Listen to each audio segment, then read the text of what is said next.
Les éditions Telem présentent un enregistrement intégral de Orbital, une journée, 16 aurores, de Samantha Harvey, lu par Myriam Pruch. Orbite -1. En orbite autour de la Terre, dans leur vaisseau spatial, ils sont si proches et si seuls que même leurs pensées, leur mythologie intime parfois se rejoignent. Il leur arrive de faire les mêmes rêves.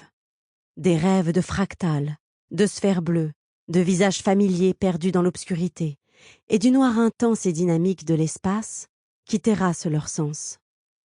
L'espace nu est une panthère, sauvage et primitive. Ils rêvent qu'elle rôde dans leur habitacle. Ils sont suspendus dans leur sac de couchage.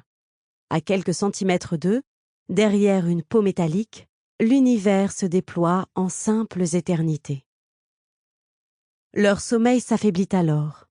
Une aube lointaine pointe, et leurs ordinateurs pulsent les premiers messages silencieux d'une nouvelle journée. La station, en éveil perpétuel, vibre de tous ses filtres et ventilateurs. Dans la cuisine, les restes du dîner de la veille, des fourchettes sales retenues à la table par des aimants, des baguettes glissées dans un étui fixé au mur. 4 ballons bleus flottent dans l'air ventilé. Des guirlandes en aluminium proclament « Bon anniversaire ».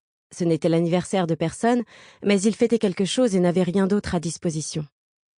Il y a une traînée de chocolat sur une paire de ciseaux et une petite lune en feutre au bout d'une ficelle, attachée au montant de la table pliante. Dehors, la Terre tourne sur elle-même dans un amas de lumière lunaire et semble se dénuder alors qu'il fonce vers sa surface infinie. Les touffes de nuages au-dessus du Pacifique rehaussent l'océan nocturne d'un bleu cobalt. Voilà qu'apparaît Santiago sur la côte sud-américaine, en approche dans un halo d'or flamboyant. Invisibles derrière les volets clos, les alizés qui soufflent sur les eaux chaudes du Pacifique Ouest ont provoqué une tempête, un moteur à combustion. Les vents prennent la chaleur de l'océan là où elle se concentre, sous forme de nuages qui se densifient, caillent, puis forment des cheminées verticales, générant un typhon.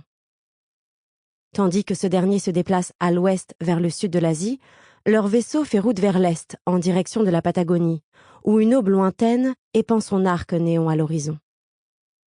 La Voie lactée est une traînée de poudre vaporeuse lancée dans un ciel satiné. À bord du vaisseau, c'est un mardi matin. Il est 4h15, début octobre. Dehors, il y a l'Argentine, il y a l'Atlantique Sud, il y a le Cap.